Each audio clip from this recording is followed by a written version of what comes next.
This file was sealed for 22 years. The reason on the cover sheet was research support to the United States Army Chemical Corps. The reason inside was different.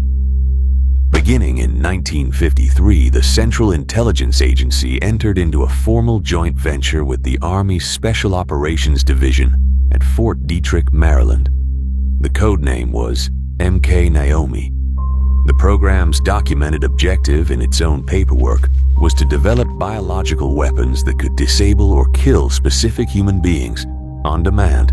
MK Naomi ran from 1953 until 1970, 17 years.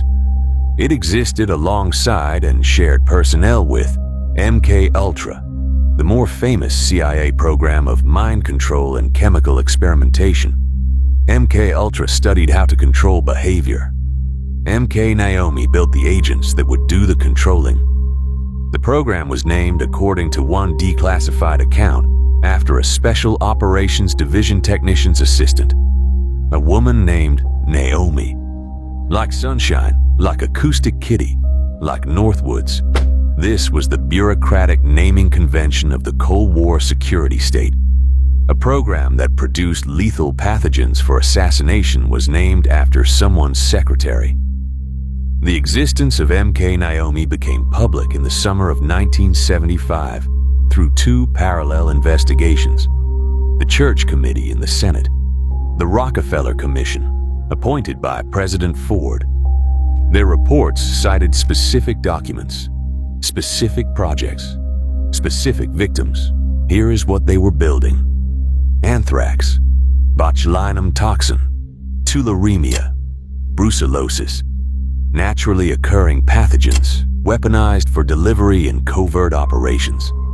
The delivery mechanisms included aerosol sprays, injection darts disguised as pens, and contamination of personal items, toothbrushes, cigarettes, drinking glasses. The targeting was specific by design. Quote, from the program's stated objective, affecting human behavior with the objectives ranging from very temporary minor disablement to more serious and longer incapacitation to death. End quote. The bureaucratic word range carrying, in this sentence, the work of every euphemism in the file.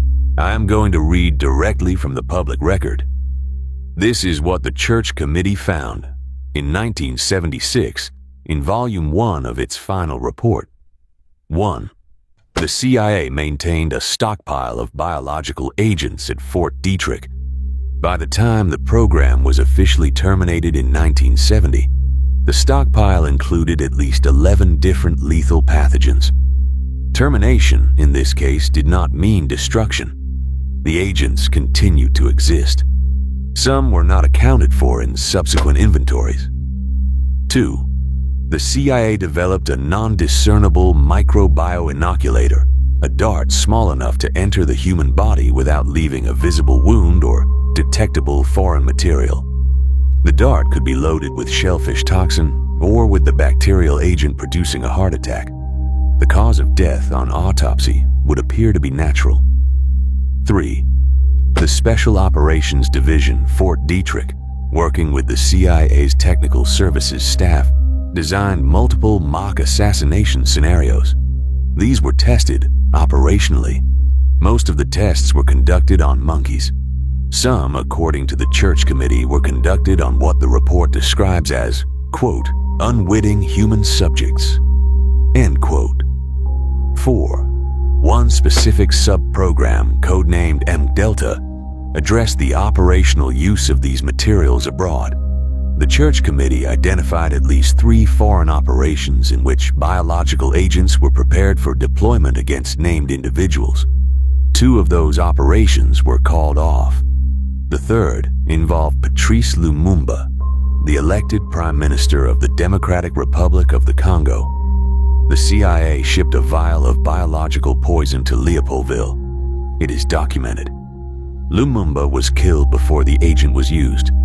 By other means, by other actors. The Church Committee report makes the inventory dry. The dry sentence is what makes the inventory readable.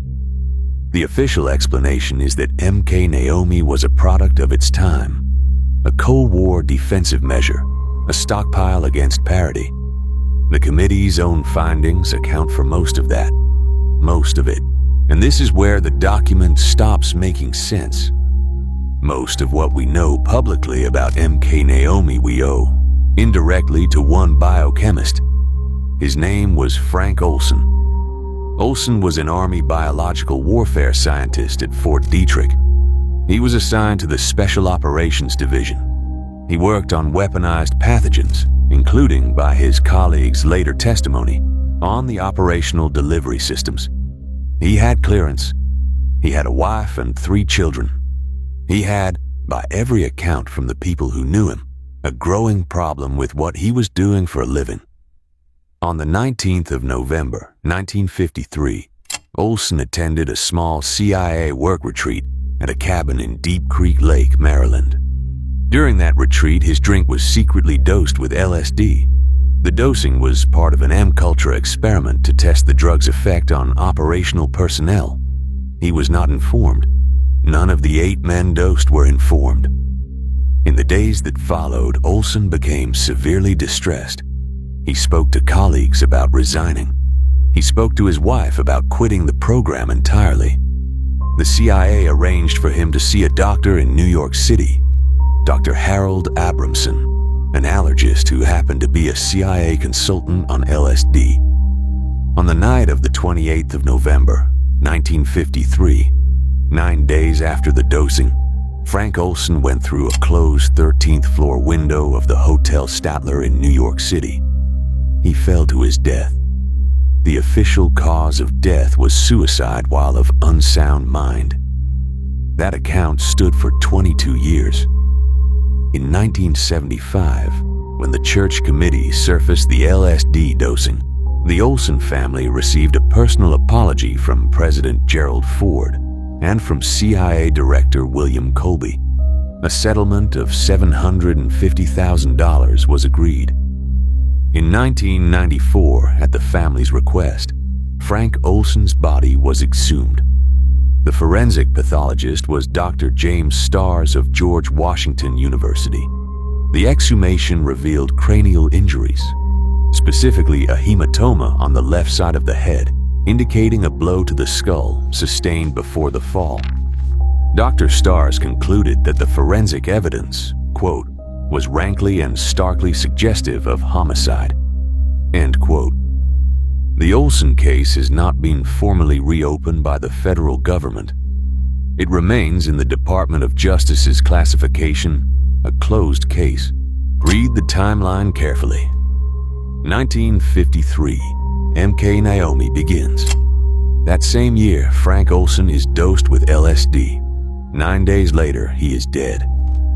For 22 years, his death is recorded as suicide. The MK Naomi program continues operating. The Special Operations Division at Fort Detrick continues stockpiling pathogens. The CIA continues to fund the work. In 1970, MK Naomi is formally terminated. The termination is internal. It is not made public. In 1973, CIA Director Richard Helms orders all M-Culture documents destroyed. This is shortly before he leaves the agency. The destruction is partial. Financial records survive. Operational records do not. What we know about MK Naomi today, we know primarily because the financial records were filed in a different building, under a different administrative system, and the destruction order missed them. In 1975, the church committee surfaces what is left. In 1994, the Olson exhumation occurs. In 2017, additional M-Culture documents are released under FOIA. The MK Naomi documents specifically, the ones that would tell us exactly which pathogens were deployed against which targets, remain unaccounted for. The official explanation is that the system worked. Errors were investigated. Restitution was made. The program was terminated. The destruction order accounts for most of that. Most of it. 3 things stay with me when I close this file. The first is the chronology. MK Naomi began in 1953. Frank Olson died in 1953. The two events are linked in the calendar. I will not claim here that they are linked causally. The forensic evidence is suggestive. The documentary record is incomplete. What I will claim is that they are linked institutionally, that Olson worked on MK Naomi, that he was about to leave the program, and that the program continued without him. The second is the destruction order. The CIA director ordered the operational records of an active human subjects research program destroyed. That order was carried out. What we have left is the financial records, what something cost, but not what it did. The pricing tells you the program existed. It doesn't tell you what it did or to whom. The third is the apology. President Gerald Ford apologized to the Olson family. CIA Director William Colby apologized to the Olson family. A settlement of $750,000 was agreed. The apology was for dosing Frank Olson with LSD. The apology was not for what happened in the hotel room 9 days later. That part of the file remains unanswered. It is, in the Department of Justice's wording, a closed case. File closed. The next one's worse.